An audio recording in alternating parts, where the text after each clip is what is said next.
Hi, my name is Joe Park. I'm CEO of Horizon Stewardship, and welcome today to Offering and Offering Plate Talks when the seats are empty.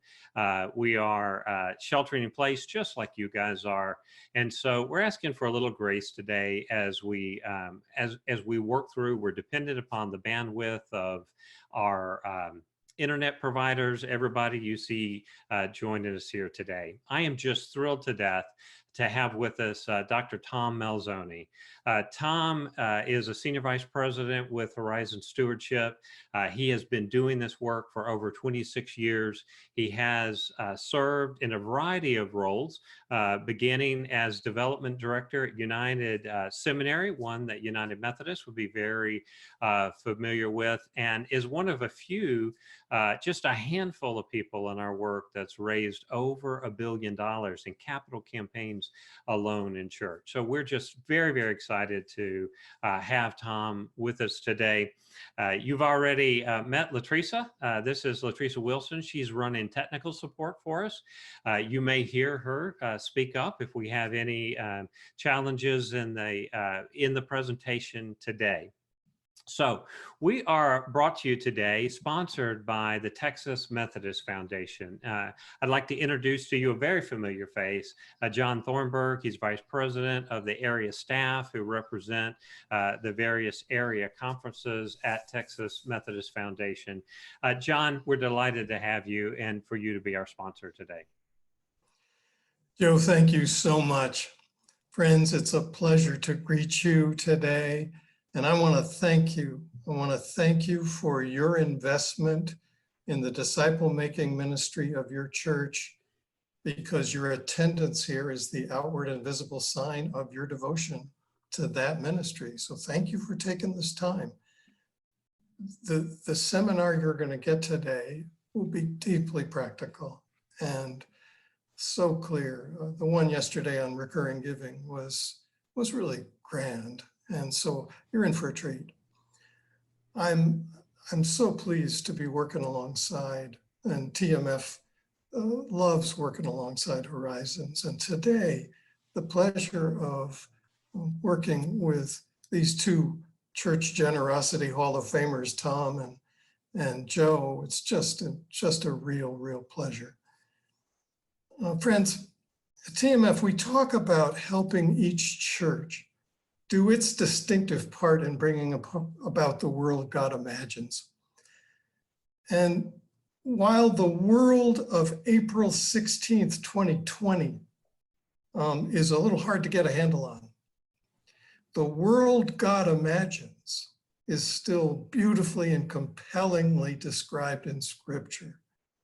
Our mission at TMF is to help each congregation in the achievement of its God-appointed mission. And so we stand ready to help you in any way that we can, whether it's on the financial side with loans and investments, or on the leadership side with helping churches and their leaders name their calling,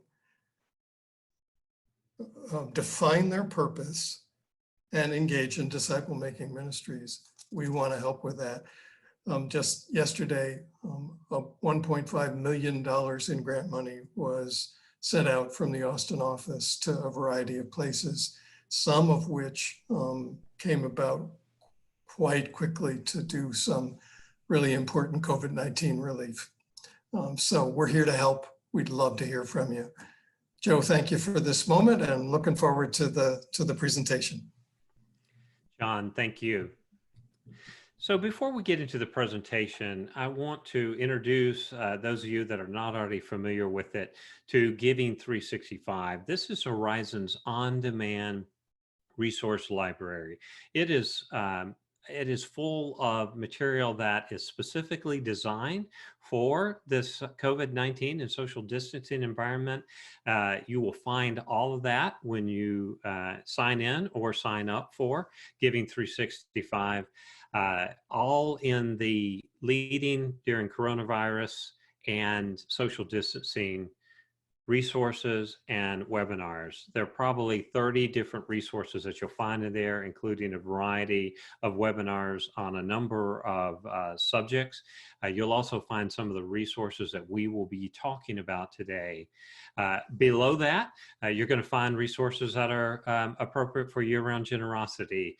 Some of my favorites are the dozens of videos we have that are practical, how to do stewardship in your context, how to make an ask that's not awkward, how to write a great thank you note, how you might look at changing your fiscal year to align to your ministry year. Practical ideas in 3 to 7 minute videos. So take time and go through that information. It's all free.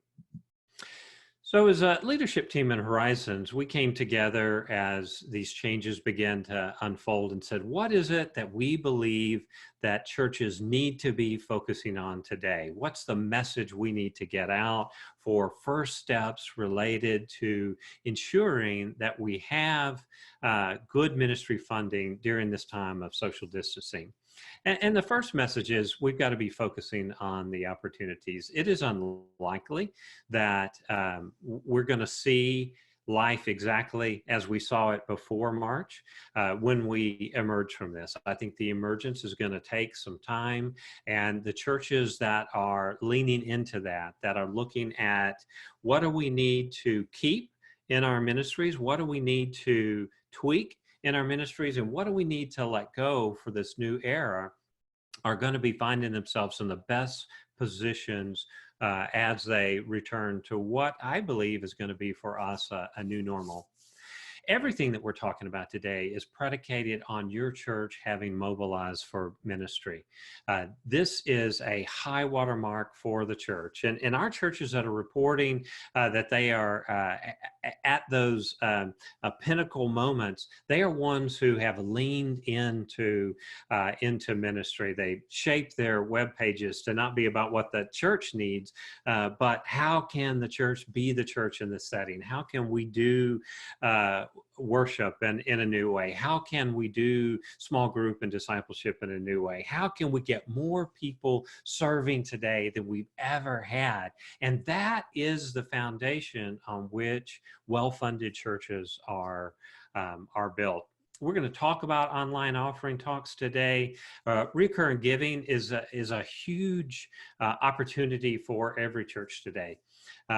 We have a resource in Giving 365 called Recurring Giving Development Plan. You can take that. It's about 20 pages. This is a how-to of how you can increase recurring giving. Now, there's a distinction between recurring and electronic giving. Electronic giving is just a way of putting money in the offering plate. Recurring giving is really the golden goose in this. This is where somebody makes a decision, whether it's ACH or bank draft or recurring giving on their credit card or debit card, but they make a decision one time to have recurring gifts occur. And we believe that just about any church that leans into this can exceed 50%. That is in normal times, but churches that are leaning into it now are seeing those numbers spike, where on the first of the month, they're getting 60, 70, 80. I have one church that gets 85% of their income on the first day of the month through recurring giving. And they didn't apply for a PPP loan because they are experiencing higher levels of giving today than they did. And about 20% of churches are in that place. And that number is growing for those that are leaning in. And last is communicating with your ministry and financial leaders. These are unusual times. Your financial leaders are that probably in your church somewhere between 5 and 10% of your church givers. So maybe 3 to 5% of your actual households. So give you about 40% of your income. Your ministry leaders are those people that are in actual positions of leadership, and those people who are influencers in your church. They may not be serving in a particular role right now, but they have influence. And we are encouraging you to have conversations with them apart from the communication that you're taking to the broader church. Typically, in most churches, a pastor can pastor the financial leaders. In all but the largest churches, they can also pastor the ministry leaders as well. And so, begin your conversations with them with, "How are you doing? How's your family? How's your work?" Be their pastor first. They may pivot the conversation to financial generosity. Many of them will. And at that point, lean into it. But your first stop is to let them know that you care about them way more than you care about the financial support that they give you.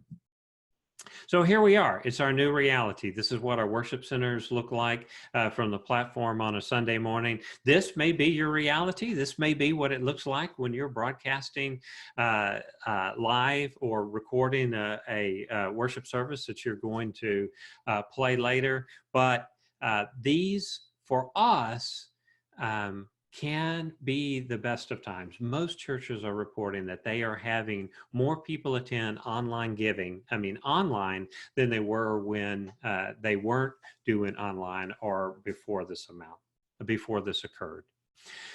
So we're here today to talk about offering talks. What are offering talks? They are a place in every service, even online services, where you connect giving to impact, where you elevate giving as an act of worship, and you explain the different ways that your church has to give.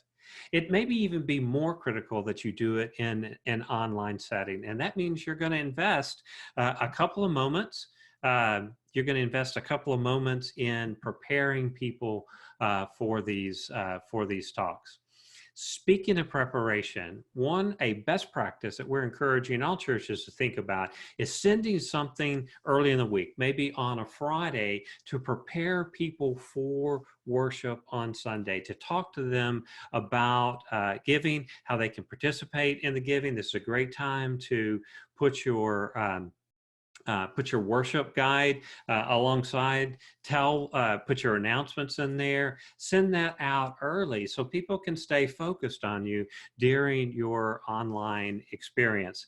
We have an example of a client church in Mount Juliet, Tennessee, who did a really good job of putting this together. And you'll notice as you reflect back on it, that he comes awfully close to making an offering talk during his prep. So we're going to watch this now. Well, hey, everybody.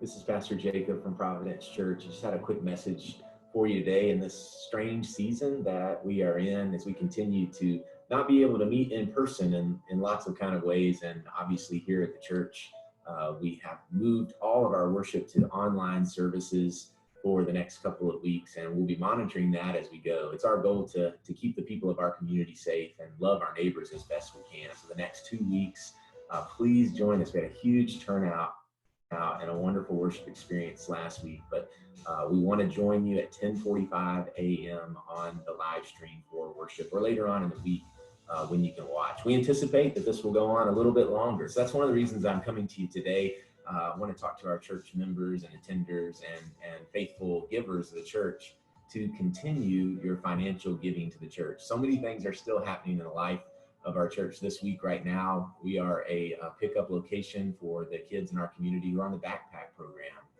We are continuing our efforts with the tornado relief with the city of Mount Juliet and the county, Wilson County leaders in that way.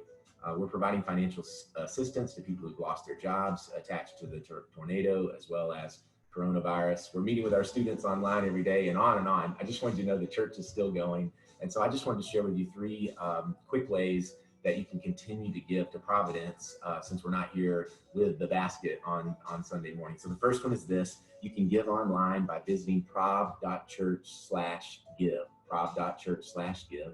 That's a way that you can give online. It's also a way that you can set up a reoccurring gift to the church. That's what Rachel and I do. We every month have that come out automatically. And if that's not something you've done yet, for us, this would be a great time to do that. Just have that consistent giving. You already give consistently. We'd love for for you to go ahead and move to an online way of giving, you can do that on our website, prov.church/give. If you need assistance in learning just kind of how to do that and which buttons to push, you can talk to our bookkeeper, Mary Jo McElravy, will be available. You can call the church office at 615-773-7862. Talk to Mary Jo or leave a message for her, and she'll call you back and walk you through that. The second way you can give anytime is by texting Prov Church to 77977. I know you've got that information on the screen there. So that's like on Sunday morning during live stream. If you want to still give in the worship moment, you can just text that number and give, and that way it's really simple and easy. And finally, if this digital stuff isn't for you and you like to write a check, we love checks. You can mail your gift to Providence Church at our address, 2293 South Rutland Road, and that is in Mount Juliet. So just wanted to remind you of those ways to give. Our church is in a really strong financial position because of your generosity. So it's not a panic mode or anything like that, but we want to stay in that place and move into 2020 in a strong way. And so I just wanted to give you that information about how you can give. I hope to see you in the way that we can see you this Sunday, 10:45 for our live stream. Love you guys. We're praying for you. We are still here for you. Contact us in all the normal ways. Take care.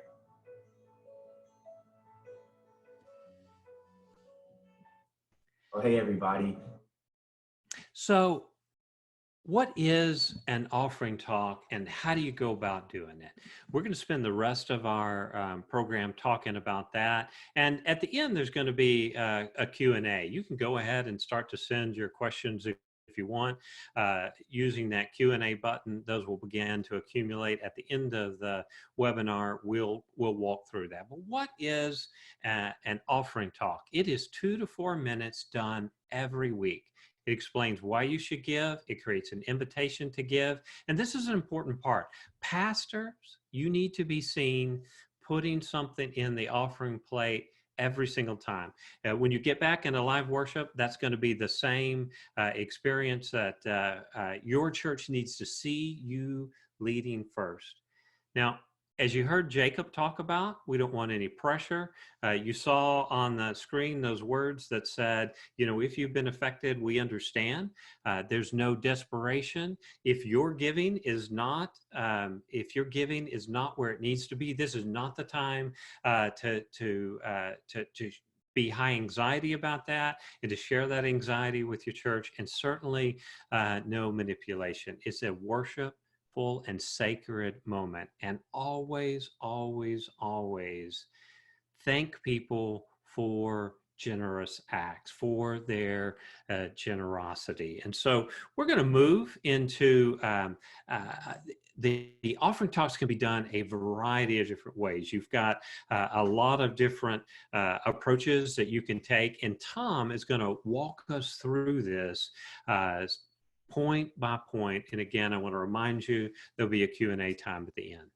Yeah, thank you, Joe. And let me just piggyback a little bit on your previous screen, in that it's really important that we have an opportunity to just talk to our people. If we want to use the language in this particular webinar, we're talking to our givers. I often spend some time working with some of our faith-based nonprofits. And they would absolutely love the opportunity to speak to their givers 52 times a year. And here is an opportunity for our pastors and leaders of churches to talk to the people and engage them into the journey and joy of generosity. What I'd love to do right now is just to walk our persons on our webinar here through what I call a revolving door. Is we're often thinking about, what do we say when we're doing an offering talk? So if you can imagine a revolving door has, you know, different doors within the door, and it goes around and around, so you don't use the same compartment all the time. But maybe revolving door number one, compartment one, is just stories of impact. People give, and they give more when they know that their money's doing something, that it's making an impact in people's lives. So share how a single life is being changed. It's really important to put a name and a face to that story. Here may be an opportunity to insert a video or in some cases, just to be able to put a picture up of a person that our giving has impacted their life. It's really important to me that during this time of pandemic that we're sharing stories of life change right now, things that our money's doing to impact lives today. And in doing so, we also want to be able to show, what has happened in that person's life, a measurable outcome. We may talk about, say, having a youth group on Zoom, and we may have had 15 persons in that Zoom youth meeting. We call that an activity. But if I can take John's face from that activity and share about what's happened in John's life through this period of time, because we're ministering to John, then that face becomes an outcome. And so what we're trying to do is certainly show to our people that we're doing things, and people love numbers, but numbers become really relevant when the activity moves to an absolute outcome, that something truly has happened in a person's life. And I would think that of the different compartments we're going to talk about here, is that stories of impact may be the most relevant, and we may use it more during this time of shall we say digital worship, because people are needing to hear about what is happening in other people's lives. And stories I'm hearing from across the country is when people are hearing about a life change, or they're hearing about a family being helped. It could be as humorous and yet serious as a church delivering a package of toilet paper. I mean, who would have ever thought that something of that nature would be an important part of our lifestyle, but its impact, in a person's life. And so the more we can creatively think through and hear stories of what's happened in people's lives and share those, actually share the faces, actually share the stories, I'm convinced the stronger our giving will become. Then another compartment to our revolving door is celebrating financial wins. If I get frustrated with my own pastor, is that oftentimes my pastor and staff, they fail to share with us that we're doing great, or they fail to share with us that maybe we had a record offering, or that we had an offering goal and we exceeded it. Some of our churches have had a great month of March, quite frankly. And so I've encouraged my churches that I'm working with to just share in the offering talk that the month of March was such a great time. Some of our churches, even last Sunday at Easter, had a great offering. And our people are wanting to hear that things are going well. And so let's celebrate financial wins. We can also use this time to talk about how many first-time givers we're experiencing. I had one client that had 28 first-time givers to their church last weekend. And so I promise you this weekend, as part of their offering talk, they're going to share the victory of new givers. As we went over recurring giving in the video that we heard from Mount Juliet, an opportunity just to share some of the moves that our people are making. This promotes, our online giving platform. Giving ought to be a time of praise. It ought to be a time of thanksgiving. And many of our churches sing the doxology, during a worship experience. And I want to pause here and say, make sure that in your online worship time that you are receiving an offering, that you're doing an offering talk, but then pause and allow for there to be a time that you normally would take, however your church does it. Give your people a chance to make their gift. Joe, as you mentioned earlier in the webinar, you may be sending something out during the week to remind them of the offering time. And what I've discovered with people is the farther they move away from our time of worship, the less likely they are to go to the website and make a gift or to send their check. So let's make it an intentional time. Let's share in the joy of what's happening. And, you know, if a doxology is something you do in your own service, sing it again or share it, you know, read it together. But there ought to be an inward praise of what's happening in the lives of our church because some good things are occurring. Let's celebrate that together. The next revolving door compartment is just personal testimonials. How many times have I heard through the years how someone else has inspired one of our parishioners into stronger giving? And this would be an opportunity for maybe some pastors to do some interviews with some people and just have some sort of a question and answer time with them of how they became a giver.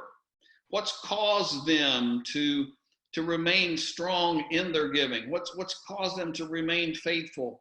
You know, one of the questions I like to ask during this time is, who taught you to give and how did they do it? You know, what was behind your own life? Who was that inspiration? How did they teach you? What did they do to help you become or enter into the journey and joy of giving? Or then moving on, as we said, to be able to ask someone who's been a faithful giver, someone that's been in our church 20 years, 25 years, and they've given so faithfully, is just to talk to them and to share what's caused you over the years just to remain faithful and even to increase. There's nothing more powerful to me than to hear the story of someone else. So here's a great opportunity for us to share those testimonials. Another of our revolving doors, we're going to be moving there, is accountability and transparency. Oftentimes around the country, when I'm doing a next level generosity assessment with churches, I hear from people that we'd like to know more about how our money is spent, or we'd like to know more about how things are done. And you know, most every church I know, they have a financial report, but many times people say, well, we have a financial report, but I don't understand it. And I get that, and I understand it. In the offering talk, here's an opportunity for you to, in a very simple way, to share just how things are done. Isn't it wonderful to know that as you're giving today, that we have a finance team which oversees our income and oversees our expenditures? You can trust that your money's being stewarded well by this finance team. It might be even an opportunity for you to share the pictures, being that we're in digital, share the pictures of that finance team or share their names so that people are putting a face to some type of policy. Many churches have an annual audit, and this might not be something we would do during this pandemic time, but certainly as we move forward, an opportunity to stand up. Isn't it great to know that your church goes through an annual review or an annual audit? And we just received that report. And if you'd love a copy of that report or love to read that report, it's in our church office. Is that what you're doing is that you're saying to the people that their money's being stewarded well. People hear the horror stories from other experiences, and for you to take the time to say that things are well here in our church and here's how they are done well, just to explain the process, gives a lot of confidence to your givers. Another opportunity is that we have just passed through our first quarter, And I would hope that all churches are sending out quarterly statements, but I would also hope that they're sending a letter out with that statement to just share some of the joys of what the ministry has done in the first quarter. And here's an opportunity potentially to even share some of that information that they placed in that letter to them, to announce that they're receiving their quarterly statements. It's an opportunity to connect their giving to what's taken place, over the past 3 months. And then another opportunity to again promote online access is that a number of our churches may not send a paper report, but they are going to ask their people to go online and just take a look at their own online giving record. And here's again another opportunity for them to promote the fact that things are done and done well, and we have a team that oversees everything we're doing. And your attempt here is to build confidence in what the church does with the monies received. And then another door is the door of theology. Again, when we do a next level generosity analysis, the first thing we ask a church to do is to just discern what is their philosophy, what is their theology of giving. And quite frankly, that's a challenging moment.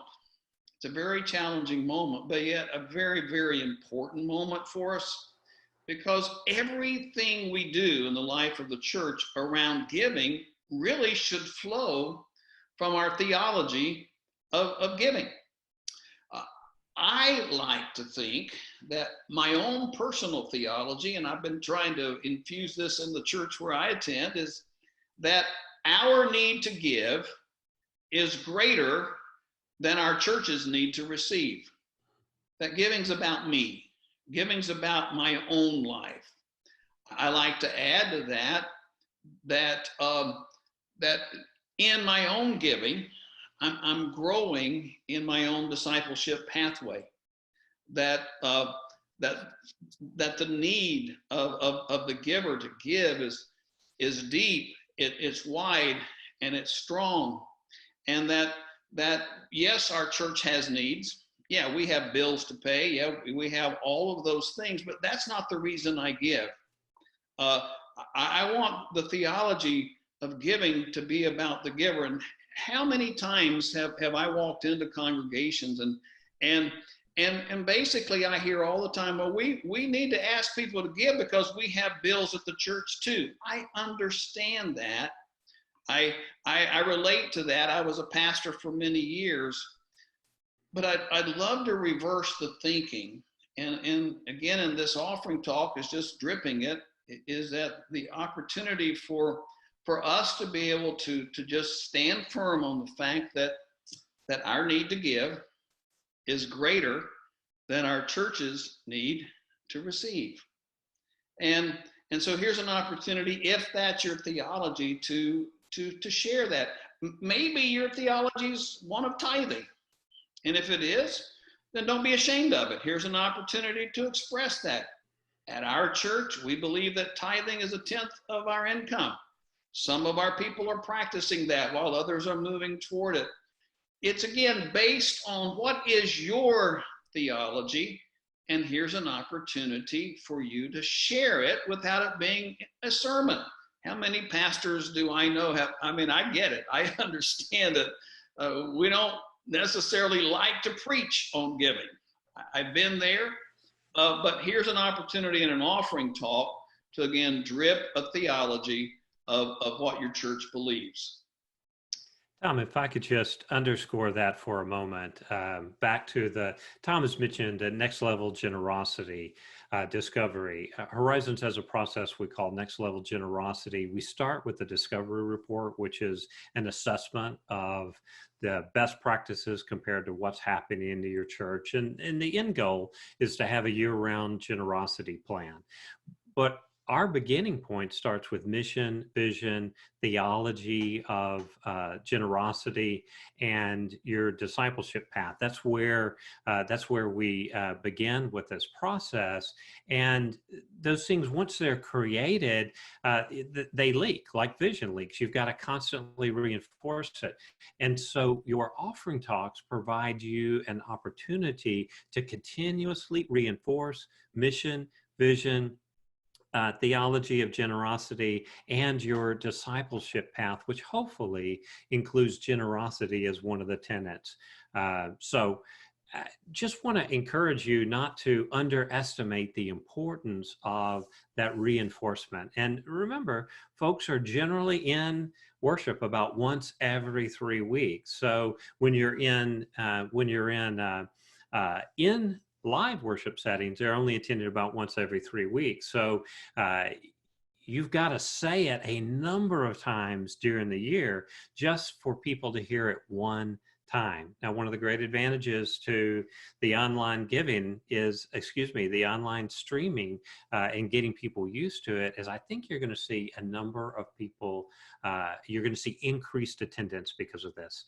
People are getting used to the idea. Maybe I'm away, can't be at church this weekend. Maybe kids are sick or I'm not feeling well. I'm going to attend worship. And I believe that this is an opportunity that we will actually have more people worshiping with us, but you may actually have less in your worship center. So, Tom, sorry for jumping in there. That's absolutely important. Our theology really does lay the platform, and another thought process hit my mind was that giving is what God wants for you, not from you. And absolutely. To be able to use that, it is really almost a shocking statement to people at an offering. Because they think we're taking up, quote, money for the church when we're actually receiving their gifts unto the Lord. In offering talks, we want to make sure that people know all the different offering plates available to them. And obviously, Cliff Christopher, who's the founder of Horizons, wrote a book, It's Not Your Parents' Offering Plate, which has been a bestseller. I think it's in its maybe 4th, even 5th edition. And I'm confident that when Cliff wrote this, he did not understand how prophetic, not pathetic, but prophetic he was going to be. Because in today's world, here in year 2020, we have numerous offering plates. And what I discovered is that many of our people, they think we have these offering plates, but they really don't know about them. A number of years ago, I did a next level generosity analysis with the church, and I encouraged them in their setting to place some kiosks in their church for people to give. And so they took the recommendations and started to implement them. And after a few weeks, one of the stewardship team members called me and said, Tom, your recommendations were great. We purchased the kiosk, but we've had them in a few weeks and no one is using them. Well, I knew what they had done, but I went along with the conversation and I said, hey, just refresh my memory. Where did you place those kiosks? And they said, well, in our church library. Well, I laughed. And then I said, well, next Sunday, why don't you place your offering plates there? And the person said, oh, well, no one would. Exactly. All of our digital offering plates have to receive the same type of, shall we say, communication, opportunity to be used as the offering plate we pass in the church. And it's even especially more important now because we're not gathered together. So make sure that in your offering talk that you are displaying the various ways for people to give. Share, what you're asking from them. And share with them the ways that they might be able to make their gift. You saw that beautifully illustrated in the video from Mount Juliet. allow this opportunity of communication to be something that you're using to be able to just promote the various offering plates. I promise you, if we place them in the church library, even from a digital perspective, they won't be used. And so as you're moving forward, when we gather back together, it would be important to use these offering plates constantly in your offering talks. Joe, I think from here, don't we have another sample that we're going to use? Yeah, let me make one more point is that during your online offering, make it interactive. Many of you are using Facebook Live and other online streaming services that allow a chat box down the side. Let's just talk for a second about Facebook Live. So when you do your offering and people are participating, ask them to share that. If you are celebrating the act of worship at home by making your gift, or you give on a recurring basis, you're already signed up. Why don't your act of worship, make a thumbs up or a happy face emoji, or write in the chat book, gave online, celebrating this worship, celebrating giving, and you're going to find that those are sticky and create a sense of unity in the same way back when we used to pass full offering plates they did. So that's a different subject on recurring giving. I hope you'll visit our resource on that. But again, we don't want you passing empty offering plates. That's not a good visual. That does not help teach people to be generosity. And so there's some ways around that. Great. Tom, you want to set this up? Yeah, Joe, this is one of my clients. This is Browncroft Church, and they're just doing an extraordinary job. Another church right now that did not apply for the loan because of their giving. Actually, they had a record month in the month of March. They had 118 brand new givers in the month of March, and they're a church that had 32 brand new givers last week. So this was their offering talk from last week. Happy Easter, everyone. We're thrilled to be with you on this very special day. We miss being with you in person, but we're grateful for the technology that allows us to connect while we're apart. If you are new to Browncroft, we know many people have started watching now that they are home. We encourage you to text welcome to the number on the screen. And if you do that, someone will reach out to connect with you, whether it's to answer a question or just pray with you during this time. So we're thrilled that you're joining us today for Easter. You know, in times like this, we often wonder if what we have to give can really make an impact because the need is so great. I want to tell you a quick story about $50 and how that impacted people. About 2 months ago, I was commissioned with 3 others to a short-term team to Senegal, West Africa. And on stage that Sunday after we came down, Katie Morgan, somebody right here from our church, came up to me and said, "I've got $50 for you. I want you to go and see where this $50 could go and what God could do with it." And I was so excited to see where I could give this $50 away. So all through my trip, my eyes were open and I was looking for, God, where can this $50 be used? And one day I was at the Women's Training Center in San Luis. And this is a training center that we've supported many times over the years. It's a place where young girls can come and learn vocational skills like cooking and sewing. And so as I walked through this vocational center, I saw the different classrooms and the teachers. And I came to this one room and there were 4 girls in there, and it was not a classroom. It was actually a business. And it was 4 girls who had graduated that were really good at sewing, that were making hygiene kits and doing an educational class. And they would go to different villages and they would teach girls and give them these kits. And these kits made such a huge difference in these girls' lives. These kits would basically last for 3 years, and it would allow these girls to stay in school or stay in work. And they'd tell me they would go to these villages and they would actually sell these kits. And I said, so, you know, how much do these kits cost? And they said $10 a piece. And I was able to take out my $50 that Katie gave me. And I said, I want you, next time you go to a poor village and you see 5 girls that can't afford a kit, I want you to give 5 of them each a kit for free. And I look back at just that simple act of giving and I say, how much life change did that accomplish? That's 5 girls for 3 years. That's 15 years of life change that God is able to do through those $50.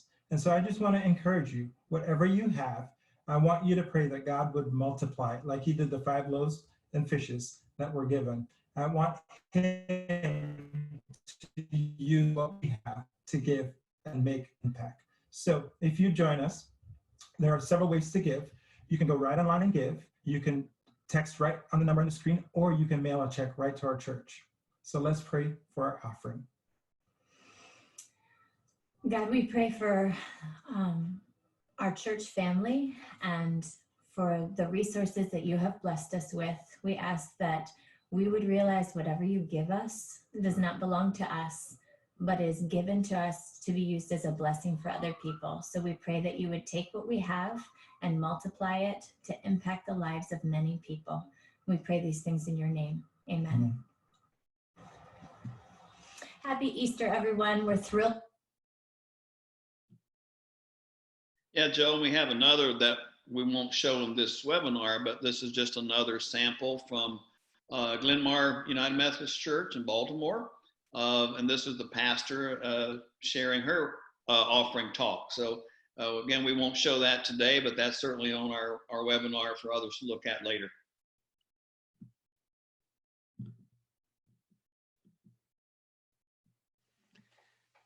We also have placed in our Giving 365, as well as on this webinar, just some sample offering talks, some scripts that really just a reinforcement of the revolving door.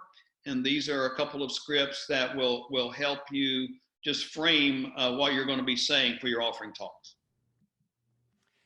Tom, thank you for sharing that with us. We're now moving into our Q&A time. If you have a question you'd like to ask me or Tom or John Thornburg, we're all here available to answer those questions for you. We've got our first question. Preston is asking this: what giving or stewardship budget variables do you suggest would be helpful dashboard variables to keep an eye on during this strange season? Tom, you want to take a first crack at that?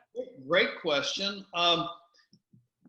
Some dashboard variables that I'm encouraging my churches to look at currently is, number one, lapsed givers, meaning those persons that have stopped giving over the last 30 days or 60 days, particularly 30 days right now, is that it's important that we are able to look under the hood and understand what's going on in our people's lives. And for them to stop giving means something's happening. Obviously, that would not be a call you make to say, listen, why have you stopped giving? No. This is an opportunity for us, as Joe mentioned early on, in just making phone calls to just see how people are doing. So one of the first things I'm looking at are lapsed givers. I'm also looking at new givers. How many new givers are we on ramping?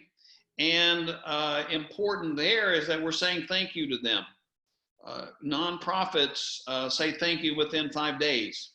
And so I would hope that all of you would send some type of acknowledgement to them, personal acknowledgement, just to say thank you. I like to use the tone again of my theology, that giving is what God wants for you, not from you.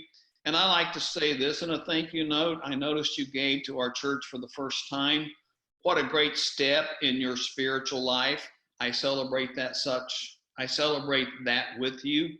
But I'm saying thank you to them. So I'm looking at first-time givers. Obviously, moving on through that is number 3. I'm looking if anyone has increased their giving significantly. We've had a few churches where some people have said, I know others are hurting, and we're going to step up our giving. And so again, that's an opportunity to connect and say thank you, for their generosity. It might even be a story as to what motivated them to do that, and might be an offering talk. Other things I'm looking for on my dashboard, maybe from a broader perspective, is just the overall church giving. I mean, obviously, if I have a budget need of $10,000 a week, and we're coming in at 7,500, then we certainly are faced with some potential challenges moving forward. And so I'm looking at that statistic, and it's amazing to me that a number of our churches don't look at those dashboards on a regular basis.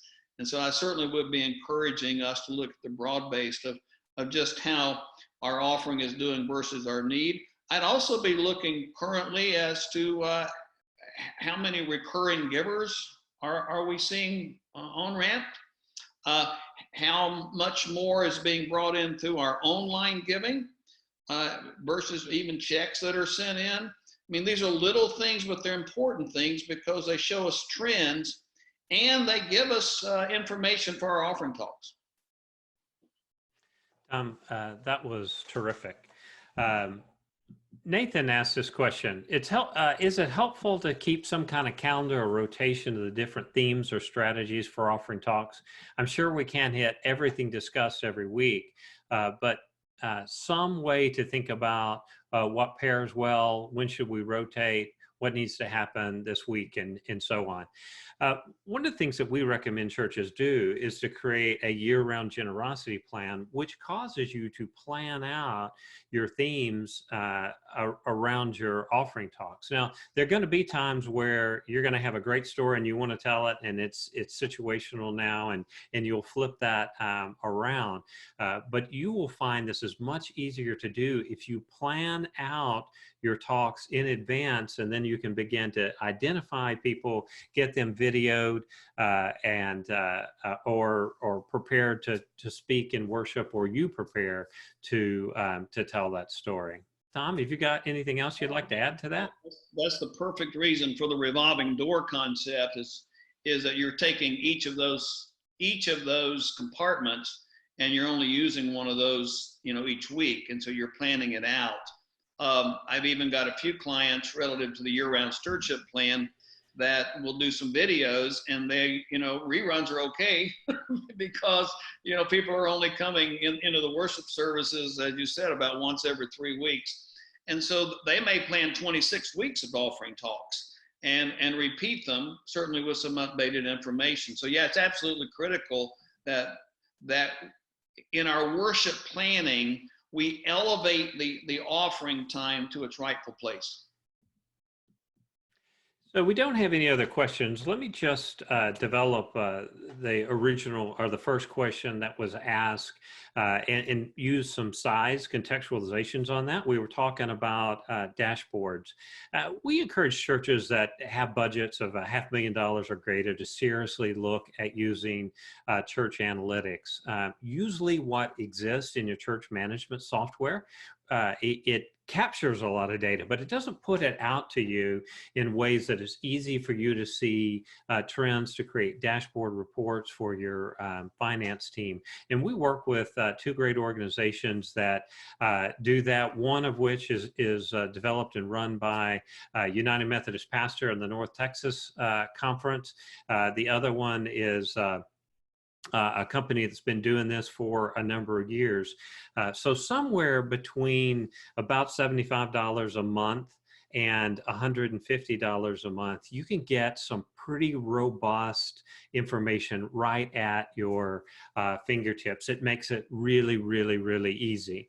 But if you're a church that's smaller, maybe you've got a budget of $100,000, what you may want to do is simply take your giving and look at it by name and by week, and you can compare what's happening in this year. You can, in column 1 of an Excel spreadsheet, you can put last year's giving and just look at what's happening with your donors. Are they moving up? Who is moving up? Who do I need to write a thank you letter to? Who do I need to call because their giving has shifted? That probably isn't a call about getting more money. That's a call about what's happened in their life that has created this shift. It's a pastoral call. And so you can do it in a variety of different ways, as simple as looking at the giving records in an Excel spreadsheet, have your treasurer or financial secretary spread those out for you. If you are not looking at the giving records as a pastor, I encourage you to do that. The discipline really mandates for you to be that leader. It says you shall have access to this information. And so there's no reason, there's nothing holding you back from working with this data, except your own choice to do it or to not do it. And I got to tell you, it's really hard to pastor people to see this one of the earliest indicators is people's giving. And if you're not looking at that and monitoring what's happening on a by name basis, you are missing information that will help you be a better pastor, to love better, to serve better, and to lead better. I thank everybody for coming today. I'm going to turn it back over to our sponsor, Texas Methodist Foundation, and John Thornburg for some closing words. Thanks, Joe. And thank you again to all of you for attending. I just want to close by reporting that an 11th commandment has been found in the book of Deuteronomy. And it is, thou shalt not step on somebody else's story of transformation. What I mean is, if you've had something amazing happen, a teenager testifies to a camping experience or a summertime internship, and they're full of life, and they just had something happen. And I have seen folks get up after that, pastors get up after that and say, "Oh, and I need to remind you that it costs $5,000 a month to air condition the sanctuary." And so here's my encouragement: go look up that 11th commandment, and do the wonderful thing of looking for those life transforming stories that are there in your congregation. Sure do thank you for coming today. God bless you in your ministry.